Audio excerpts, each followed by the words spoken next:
जैसे कि आप सभी जानते हैं, सच की हमेशा जीत होती है और हमारी एक छोटी सी प्रयास आप तक बड़ी खबर पहुंचाती है। तो स्वागत करते हैं आप सभी का STS न्यूज़ चैनल पर। आगे बढ़ने से पहले आप इस वीडियो को लाइक और चैनल को सब्सक्राइब जरूर कर ले और साथ में बेल आइकन भी प्रेस कर ले। चलिए बढ़ते हैं खबरों की ओर। किस राज्य शहर से न्यूज को देख रहे हैं, कमेंट में जरूर लिखिए। उत्तर प्रदेश में विधानसभा चुनाव के 5वें चरण के लिए रविवार को वोटिंग हो रही है और इस बीच कांग्रेस ने दिल्ली में अहम बैठक हुई। राहुल गांधी के आवास पर हुई इस बैठक में छत्तीसगढ़ के मुख्यमंत्री भूपेश बघेल, राजस्थान के मुख्यमंत्री अशोक गहलोत, यूपी महासचिव प्रियंका गांधी, संगठन महासचिव KC वेणुगोपाल ने हिस्सा लिया। इसमें कहा गया कि कांग्रेस चुनाव समिति यानी कि CEC 2022 के सितंबर महीने तक अपना अगला अध्यक्ष चुन सकती है। बैठक के बाद छत्तीसगढ़ के मुख्यमंत्री भूपेश बघेल ने कहा है कि KC वेणुगोपाल, राहुल गांधी, प्रियंका गांधी वाड्रा और अशोक गहलोत के साथ बैठक की। वहीं राजस्थान के मुख्यमंत्री अशोक गहलोत ने कहा है कि 5 राज्यों में चुनाव और आगे के रास्ते पर विस्तृत चर्चा की गई। वर्तमान सरकार द्वारा संविधान और लोकतंत्र की चुनौतियां खतरे में है। कांग्रेस आज एकमात्र विपक्षी पार्टी है। लोगों को उम्मीद है, यह देखना हमारा कर्तव्य है कि हम पार्टी में क्या योगदान दे सकते हैं। रूस ने यूक्रेन पर हमला तेज कर दिया है। इस बीच वहां फंसे भारतीयों को लेकर भारत में भी टेंशन है। करीब 16,000 भारतीय वहां फंसे हुए हैं। अभी सिर्फ 1,000 की ही घर वापसी हो पाई है। इस बीच राहुल गांधी ने ट्वीट करके कहा है कि हमारा देश एक्शन की जरूरत है, लेकिन PM सिर्फ ध्यान भटकाते हैं। इससे पहले कांग्रेस नेता राहुल गांधी ने ट्वीट कर यूक्रेन से भारतीय छात्राओं को जल्द से जल्द रेस्क्यू की मोदी सरकार से अपील की। बता दें कि यूक्रेन में भारतीयों की वतन वापसी शुरू हो गई है। रविवार तड़के एयर इंडिया की एयर फ्लाइट रोमानिया के बुखारेस्ट से भारतीय यात्रियों को लेकर दिल्ली पहुंची। इस फ्लाइट में 250 भारतीय नागरिक सवार थे। इससे पहले शनिवार को एयर इंडिया की एक और फ्लाइट बुखारेस्ट से यात्रियों को लेकर मुंबई पहुंची। उत्तर प्रदेश में रविवार को 5वें चरण की वोटिंग हो रही है। 5वें चरण की वोटिंग के बीच प्रदेश की सत्तासीन योगी सरकार ने बड़ा दावा किया है। उत्तर प्रदेश सरकार ने कहा है कि समस्या केवल कुछ क्षेत्रों तक ही सीमित है। उत्तर प्रदेश सरकार ने कहा है कि राज्य के 75 में से 44 जिलों को आवारा पशुओं से मुक्ति प्रमाण मिल गया है। इंडिया टुडे से खास बातचीत करते हुए CM योगी आदित्यनाथ ने कहा है कि राज्य में अवैध कुचड़खानों को पूरी तरह से बंद कर दिया गया और 9 लाख से अधिक आवारा मवेशी आश्रय हैं। और उन्होंने दावा किया है कि वह प्राकृतिक खेती का विस्तार करके इन आवारा पशुओं को किसानों की खेती में कैसे उपयोग किया जाए, इसके लिए प्लान तैयार कर रहे हैं। राज्य सरकार ने पिछले साल शहरी स्थानीय निकायों की संख्या 149 से बढ़ाकर 260 कर दी थी, जिसका अर्थ है कि निकट भविष्य में नए शहरी समूह आ सकते हैं जो घरेलू क्षेत्र में बिजली की मांग को और बढ़ा देंगे। इथेनॉल उत्पादन संयंत्रों अन्य इकाइयों के माध्यम से औद्योगिकरण के दिए जा रहे नए फोर्स की गैर घरेलू क्षेत्र में बिजली की मांग बढ़ाने की उम्मीद है। रिपोर्ट के अनुसार बिहार में लगातार ऊर्जा की जरूरतों में बढ़ोतरी हो रही है, जिससे अनुमान लगाया जा सकता है कि बिहार में लोगों के जीवन स्तर में तेजी से सुधार हो रहा है। लोग बिजली के उपकरण प्रयोग कर रहे हैं। साथ ही लघु उद्योग में मशीनरी के उपयोग के प्रति उनकी रुचि में इजाफा हुआ है। सरकार इसके लिए सोलर एनर्जी एथेनॉल संयंत्र के माध्यम से जरूरतों को करने की कोशिश की है। उत्तर प्रदेश विधानसभा चुनाव के 5वें चरण के लिए 61 विधानसभा सीटों पर मतदान जारी है। 5वें चरण के चुनाव में प्रदेश के कई दिग्गजों की अग्नि परीक्षा है। उप मुख्यमंत्री केशव प्रसाद मौर्य सिराथू विधानसभा सीट से भाजपा उम्मीदवार है, तो इलाहाबाद पश्चिमी से प्रदेश सरकार के वरिष्ठ मंत्री व प्रवक्ता सिद्धार्थनाथ सिंह, इलाहाबाद दक्षिण से अल्पसंख्यक कल्याण मंत्री नंद गोपाल गुप्ता नंदी, मनकापुर सू सीट से भाजपा के वरिष्ठ नेता व समाज कल्याण मंत्री रामपति शास्त्री चुनाव लड़ रहे हैं। इसी क्रम में प्रतापगढ़ सीट से कांग्रेस की प्रवक्ता आराधना मिश्रा, मोना कुंडा से जनसंता का लोकतांत्रिक के अध्यक्ष व चर्चित नेता रघुराज प्रताप सिंह उर्फ राजा भैया प्रतापगढ़ सदर से अपना दल कामरेवादी की अध्यक्ष कृष्णा पटेल यहां से चुनाव लड़ रही है।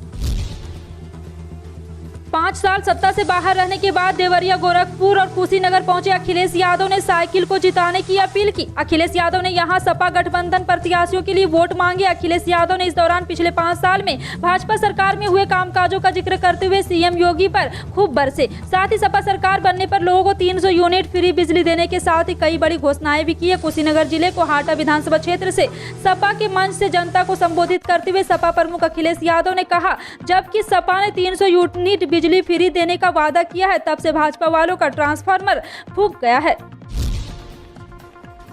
अगर आप सोने में निवेश करना चाहते हैं तो आपके पास शानदार मौका आ रहा है। दरअसल सरकारी गोल्ड बॉन्ड योजना 2021 से 22 के लिए इश्यू प्राइस 5,109 रुपये प्रति ग्राम तय किया गया है। इसमें निवेश के लिए सोमवार से आवेदन किया जा सकता है। भारतीय रिजर्व बैंक ने शुक्रवार को कहा है कि गोल्ड बॉन्ड योजना 2021 से 22 की 10वीं किस्त सब्सक्रिप्शन के लिए 28 फरवरी से 4 मार्च तक खुली रहेगी। केंद्रीय बैंक ने शुक्रवार को एक बयान में कहा कि गोल्ड बॉन्ड का आधार मूल्य 5,109 रुपये प्रति ग्राम होगा। सरकार ने आरबीआई के साथ परामर्श के बाद ऑनलाइन आवेदन करने वाले निवेशकों को 50 रुपये प्रति ग्राम की छूट देने का फैसला किया है।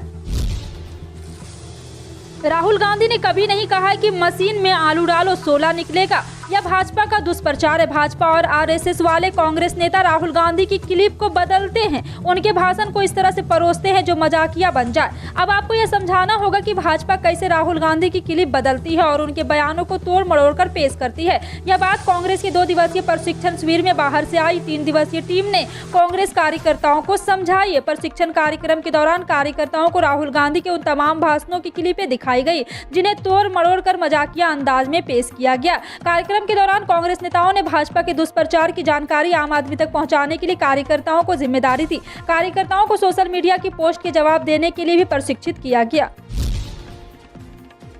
सड़क परिवहन एवं राजमार्ग मंत्रालय ने 2 व्हीलर की ढुलाई करने वाले रिजिड व्हीकल और ट्रेलर में अब 3 डेक तक की अनुमति दे दी है। ट्रेलर का वाहन ढुलाई वाला हिस्सा ड्राइवर के केबिन के ऊपर नहीं होना चाहिए। रविवार को एक आधिकारिक बयान में यह जानकारी दी गई है। बयान में कहा गया है कि इससे ढुलाई क्षमता में 40 से 50% की वृद्धि होगी। सड़क परिवहन एवं राजमार्ग मंत्रालय ने 25 फरवरी को अधिसूचना जारी कर केंद्रीय मोटर वाहन नियम 1989 में संशोधन करते हुए रिजर्व व्हीकल ट्रेलर में ही 2 व्हीलर की ढुलाई के लिए अधिकतम 3 डेक की अनुमति दे दी गई है। अलग से जारी अधिसूचना में मंत्रालय ने कहा है कि पैसा ले जाने वाले गाड़ी भारतीय मानक ब्यूरो अधिनियम 2016 के तहत नियम अधिसूचित होने तक वाहन उद्योग मानक 163/2020 के न्यूनतम अनिवार्यताओं को पूरा करेगी।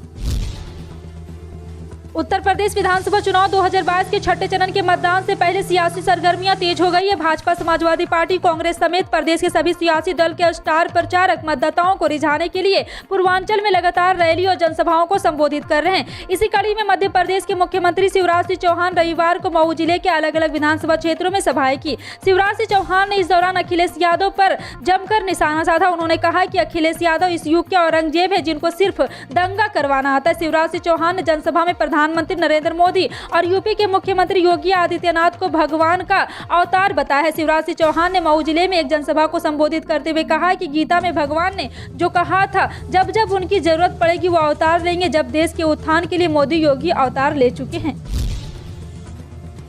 झुंझुनू के शहीद कुलदीप सिंह राव के नाम पर स्टेडियम बनाने का वादा पीसीसी चीफ गोविंद सिंह डोटासरा ने किया, लेकिन उसे निभाया नहीं, जिसके चलते ग्रामीणों में गुस्सा है। मुख्यमंत्री अशोक गहलोत द्वारा पेश किए गए राज्य सरकार के बजट में 8 दिसंबर को कुन्नूर तमिलनाडु में सीडीएस विपिन रावत के साथ हेलीकॉप्टर हादसे में घरघाना खुद के सपूत शहीद स्क्वाड्रन लीडर कुलदीप सिंह राव के नाम से खेल स्टेडियम की घोषणा नहीं करने पर ग्रामीणों ने बैठक की। ग्रामीणों ने बताया है कि पीसीसी चीफ गोविंद सिंह डोटासरा ने बजट में शहीद के नाम से खेल स्टेडियम बनाने का आश्वासन दिया था, लेकिन बजट में शहीद के नाम से खेल स्टेडियम की कोई घोषणा नहीं की गई। शहीद के नाम से स्टेडियम बनाने की मांग को लेकर ग्रामीणों ने बैठक की और आगे की रणनीति पर विचार किया। फरवरी का महीना अब समाप्त होने जा रहा है, सिर्फ एक दिन बचा है और भारतीय मौसम विज्ञान विभाग के मुताबिक दिल्ली में आंशिक बादल छाए रहेंगे, लेकिन बारिश की संभावना नहीं है। यानी इसका मतलब है कि फरवरी महीने की अंतिम बारिश 25 व 26 फरवरी को हो चुकी है। इसमें अगर इस पूरे महीने में देखें तो दिल्ली में कुल 28.7 मिलीमीटर बारिश रिकॉर्ड की गई है। इसी के साथ दिल्ली में साल 2014 के बाद फरवरी महीने में इतनी बारिश हुई है। सीधे सीधे ये कहा जा सकता है 8 साल के बाद दिल्ली में इतनी बारिश हुई है। महाराष्ट्र में कोरोना की रफ्तार अब कम होती दिख रही है। राज्य में बीते 24 घंटे में कोरोना संक्रमण के 893 नए मामले सामने आए, जबकि और 8 लोगों की इस भयंकर महामारी से मौत हो गई है। जी हां, आपको बता दें कि इसी के साथ राज्य में कोरोना के संक्रमण होने वालों की संख्या अब बढ़कर 78,64,516 हो गई। वहीं कोरोना से हुई मौतों का आंकड़ा 1,43,695 पर पहुंच गया है। ओडिशा में करीब 2 साल बाद सोमवार को पहली से 7वीं तक की कक्षाओं के लिए स्कूल खुल रहे हैं। पहले सरकार ने घोषणा की थी कि 14 फरवरी से विद्यालय खुल जाएंगे, लेकिन कई जिलाधिकारियों ने साफ सफाई, झाड़ियों को साफ करने एवं छोटे छोटे मरम्मत कार्य के लिए और समय मांगा था। बता दें कि इन जिलाधिकारियों ने ग्रामीण चुनाव का हवाला दिया, जिसके कारण कई विद्यालयों का चुनाव मतदान केंद्र के रूप में उपयोग किया गया। ज्यादातर चुनाव कर्मी विद्यालय एवं जन शिक्षा विभाग के अध्यापक एवं गैर शिक्षण कर्मी थे। फिलहाल आपका इन सभी खबरों पर क्या कहना है, कमेंट सेक्शन में टाइप करके जरूर बताएं। पल पल की अपडेट जानने के लिए जुड़े रहें आप अपने NTS न्यूज चैनल से। मिलते हैं अगली बड़ी खबर में, तब तक के लिए जय हिंद।